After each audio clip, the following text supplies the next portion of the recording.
Welcome back to Midday. Barry Rokosh joins us, right? Did I get that right? You got that right? Yeah. I love when I can pronounce last names properly. There we go. So you're the Vice President of the Greater Kamloops Motorcycle Association, and you've got lots going on right now. Yeah, it's coming into our busy season. We've got races coming up in 3 weeks. Our big Kahuna event is 3 weeks. We've actually just this morning tied in a major corporate sponsor, which will be the Sandman Suites Hotel downtown. Nice. Very pleased to bring them on board. They're going to help with promotions, and then as well with a big pit party for the Pro National in June when they come to town. That's amazing. Yeah, meet and greet and everything. So it'll be really good for town too, to bring something into town. We're so far out of town, it's always a bit of a trouble. So yeah. But being this time of year, this is when the kids all start getting outside. Yeah, it's getting warmer, getting on their bikes. Getting on bicycles, skateboards, longboards. Yep. I make myself, sure they're all wearing helmets, right? Exactly. This is the main thing right now we're going to be chatting about. I myself am a survivor of a brain injury from a work-related injury, and from my own personal experience, I don't want anybody to have to go through what I went through. It can be a real living hell. Just the symptoms of it are complete dizziness. Your vision changes, your hearing changes. You pick up things that you don't normally hear because your brain doesn't filter it out. Life becomes difficult. You've got no energy, and for kids, there's just such simple things to do, right? Just to always make sure they're having a helmet on, different bracing. You can see in front of us here a variety of different helmets and braces. These new in front here, these neck braces are starting to become very popular because they limit the range of motion of the back, the neck and back, right? It can only do so much. Some of the newer helmets now have these lips on them. So it stabilizes it better. Yeah, so your head cannot go back and do a spinal cord injury. Same can't get forward. Wow. My son this summer was in a crash racing, and that's this helmet here, and you can see where it hit here, chipped away. He went over the handlebars and straight into a boulder. Wow. With one of these braces and the helmet on. Basically, his shoulders and back were extremely sore the next day, which tells me he absorbed all that energy that would have went into his spinal cord. You can see the deformity in the foam there, and that's really what I wanted to talk about today, is the construction of helmets, the importance of them fitting properly. There's so much information out there that I don't want to profess to be an expert, but at the same time, there's some basic things that people need to know, and that's that a helmet should always fit tight. Right. It shouldn't be loose. It shouldn't move around.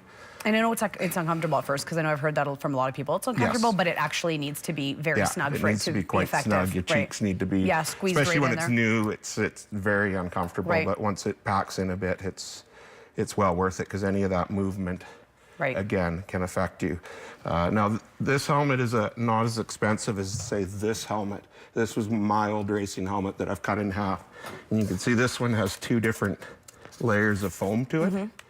Now, the more expensive helmets have variable foam, where the actual foam density changes. They want it harder back here and in the temple, and softer in these regions. Or no, the other way, sorry, softer in these regions and harder up top.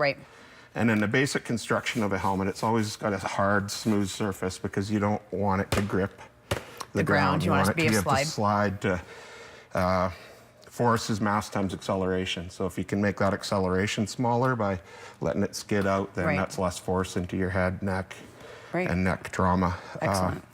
And then the same, I don't know if you'll even be able to notice this, but if you take this helmet, feel it. It's like a $600 helmet. Wow, and it's super light. Exactly. Now feel this. Oh, sorry. That's all right.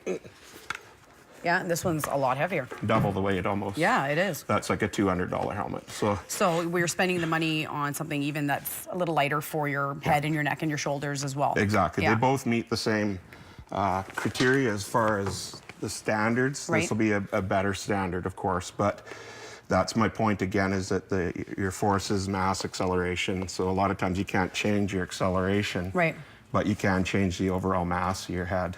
All right. We've got some slides as well talking about some brain injury and stuff. So we'll quickly go through those as well. You mentioned some of the symptoms as well for those. And some of the symptoms you were saying were confusion and headache and dizziness and all that sort of stuff. Yeah, blurry vision, nausea, vomiting. Right. You know, years ago when Sidney Crosby was injured and they went through all the post... the concussion stuff. Yeah, exactly. That's basically what I live with day in, day out. And you just have to learn at coping with it and managing it. And mine was through work, so I don't get to enjoy these things anymore. Yeah. And that's part of it. You don't do high-risk activities. Right. And this is some of the stuff we were chatting about for the components of the helmet. With the helmet, like I said, the outer shell is to dissipate the energy into a wider area. It lets the helmet slide. It holds everything inside together, because the inside is what's really important. You can see the liner says there it absorbs the force. And that's what it does. Any major impact, it's going to deform. Right. So once the helmet takes one impact, it's garbage. You throw it out, even if it was $600. Right.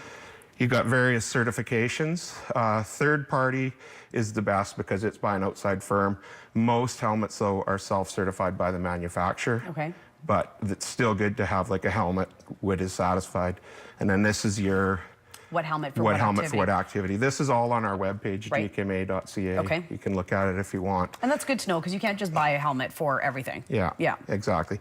Now these are the standards for racing this year. I actually have worked on this committee to put these together. It's just that it's the Snell Foundation, which was the expensive helmet, and ECE R22-05, which is the European equivalent, because we're starting to see a lot of European helmets mixed coming over. Yeah, exactly.